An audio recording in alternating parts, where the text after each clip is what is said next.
আসসালামু আলাইকুম বন্ধুরা, সবাই কেমন আছেন? আশা করি সবাই অনেক ভালো আছেন। আলহামদুলিল্লাহ, আমরাও অনেক ভালো আছি।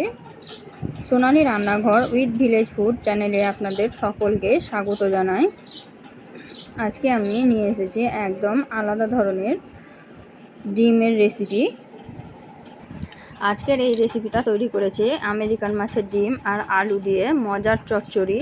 এই রেসিপিটা কে কে খেয়েছেন আমি জানি না, কিন্তু যদি না খেয়ে থাকেন তাহলে একবার হলেও বাড়িতে তৈরি করে খাবেন, তাহলেই বুঝতে পারবেন যে রেসিপিটা কতটা সুন্দর হয়। এই তো আমি একটা ডিম তুলে দেখাচ্ছি, দেখুন, দেখেই কতটা লোভনীয় লাগছে। রেসিপিটা শেষ পর্যন্ত দেখার অনুরোধ রইল। ডিম আলু চচ্চড়ি এই রেসিপিটা তৈরি করার জন্য আমি প্রথমেই কড়াইয়ে তেল দিয়ে দিয়েছি, সরষের তেল দিয়ে আমি পাতলা পাতলা করে আলু কেটে নিয়েছি ছোট ছোট করে, যাতে ভাজতে ভাজতেই সিদ্ধ হয়ে যায়, এরকমভাবে কেটে নিয়েছি। দিয়ে আমি ধুয়ে ভাজতে দিয়ে দিয়েছি। আলুটাকে আমি ভালোভাবে ভেজে নেব। আর আলুটা পাতলা করে কাটার কারণ হচ্ছে ডিমের এই রেসিপিটা তৈরি হতে খুব বেশি সময় লাগে না, তো আলুটা যাতে ভাজতে ভাজতেই সিদ্ধ হয়ে যায় তার জন্যই কিন্তু এত ছোট করে কাটা হয়েছে। দেখুন, আলুগুলো আমি দিয়ে দিয়েছি ভাজতে। ভিডিওটি যদি প্রথমবার দেখে থাকেন আর আমার চ্যানেলের যদি নতুন বন্ধু হয়ে থাকেন তবে অবশ্যই আমার চ্যানেলটিকে সাবস্ক্রাইব করে দেবেন আর পাশে থাকা বেল আইকনটিকে প্রেস করে দেবেন ভিডিওর নোটিফিকেশন সবার আগে পাওয়ার জন্য।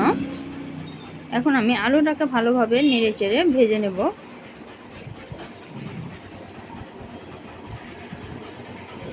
আর এই চ্যানেলের রেসিপিগুলো যদি আপনাদেরকে ভালো লেগে থাকে অবশ্যই একটা লাইক করে দেবেন। আপনাদের একটা লাইক আমাদেরকে মোটিভেট করে নতুন নতুন রেসিপি তৈরি করতে আগ্রহ বাড়ায়। এখন আমি আলুটা হালকা ভাজা হয়ে গেছে, তার জন্য দিয়ে দিলাম পেঁয়াজগুলো ভাজা ভাজা হতে। এদিকে পেঁয়াজও ভাজা হবে আর আলুগুলোও ভাজা ভাজা হয়ে যাবে, তার জন্যই আমি এখন পেঁয়াজগুলো দিয়ে দিলাম। দিয়ে আমি নাড়াচাড়া করে একটু ভেজে নিচ্ছি।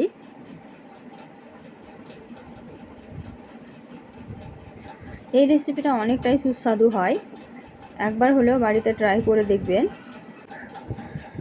আলু আর পেঁয়াজ আমি একটু নাড়াচাড়া করে ভাজা ভাজা করে নিয়েছি। এখন আমি এর মধ্যে দিয়ে দেব গোটা জিরা। গোটা জিরা দিলে এর স্বাদ দ্বিগুণ হয়ে যাবে, তার জন্য আমি দিয়ে দিয়েছি। এই তো গোটা জিরা দিয়ে আবারও আমি ভালোভাবে নাড়াচাড়া করে নিচ্ছি। এখন আমি এর মধ্যে দিয়ে দেব আদা রসুনের পেস্ট 1 চা চামচ। এই তো দিয়ে দিলাম। দিয়ে এখন আমি নাড়াচাড়া করে আবারও ভালোভাবে কষিয়ে নেব। এই তো ভালোভাবে আমি নাড়াচাড়া করে কষিয়ে নিলাম। এখন আমি এর মধ্যে একটা টমেটো কুচি করে রেখেছিলাম, সেই টমেটোটাও দিয়ে দিলাম। দিয়ে আবারও ভালোভাবে নাড়াচাড়া করে মিশিয়ে নিচ্ছি। এভাবেই কিন্তু তৈরি করতে হবে, তাহলে আপনার আলুটাও সিদ্ধ হয়ে যাবে আর মশলাটাও খুব সুন্দরভাবে তৈরি হবে। টমেটোটা যাতে তাড়াতাড়ি সিদ্ধ হয়ে যায় তার জন্য এখন আমি পরিমাণ মতো লবণটা দিয়ে দিলাম। এখানে আমি 1.5 চা চামচ দিয়েছি। এই তো দিয়ে আমি ভালোভাবে আবারও নাড়াচাড়া করে কষিয়ে নিচ্ছি। এই তো ভালোভাবে নাড়াচাড়া করে আমি কষিয়ে নিলাম। টমেটোটাও হালকা সিদ্ধ সিদ্ধ হয়ে এসেছে। এখন আমি এর মধ্যে হলুদ গুঁড়া অ্যাড করে দিলাম। হলুদটাকে দিয়ে আবারও ভালোভাবে মিশিয়ে নিলাম।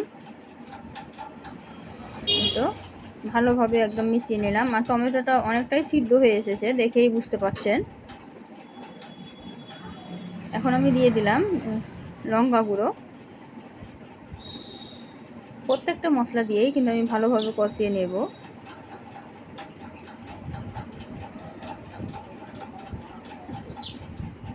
এখন এর মধ্যে আমি দিয়ে দিব জিরা ধনিয়া পাউডার।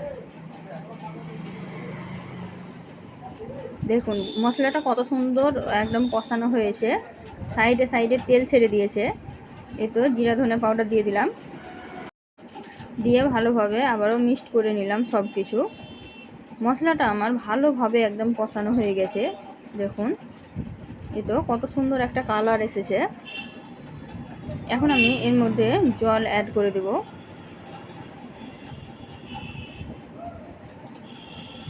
জল দিয়ে দিলাম।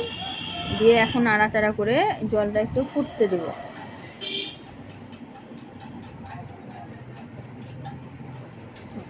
ভালোভাবে আমি নাড়াচাড়া করে দিলাম। দিয়ে এবার জলটা একটু ফুটতে শুরু করেছে, দেখুন।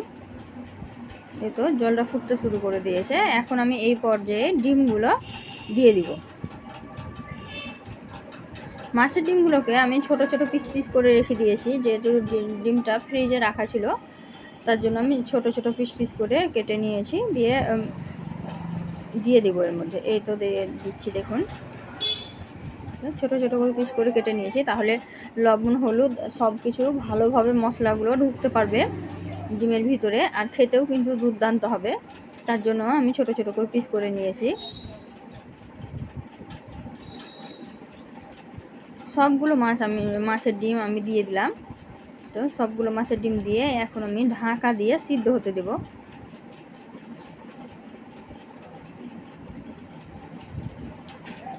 তো আমি ঢাকা দিয়ে দিলাম।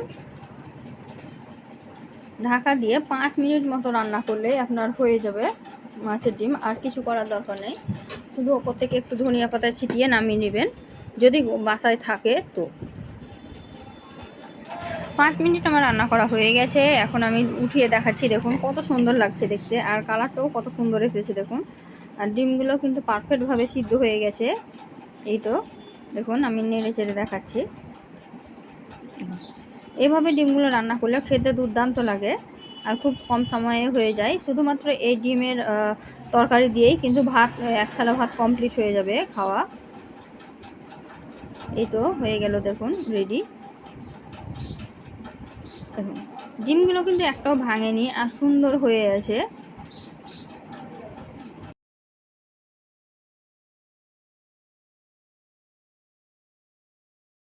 তো মাছের ডিমের রেসিপি অনেকে অনেক রকম করেই খেয়েছেন, কিন্তু এইভাবে একবার হলেও রান্না করে দেখবেন, খুব সুন্দর লাগে খেতে।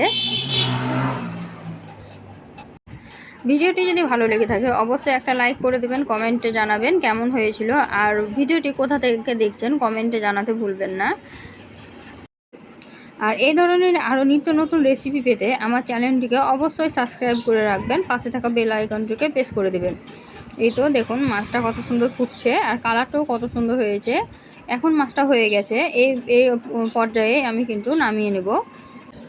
নামিয়ে নিয়ে আপনাদেরকে দেখাচ্ছি যে কতটা সুন্দর হয়েছে। আর এরকম মাছের ডিমের রেসিপি যদি থাকে গরম গরম ভাতের সঙ্গে, গরম গরম এই তরকারি খেলে মন জান সব কিছুই ভরে যাবে। তো একবার হলেও তৈরি করে খাবেন, তাহলেই বুঝতে পারবেন যে কতটা সুস্বাদু হয়।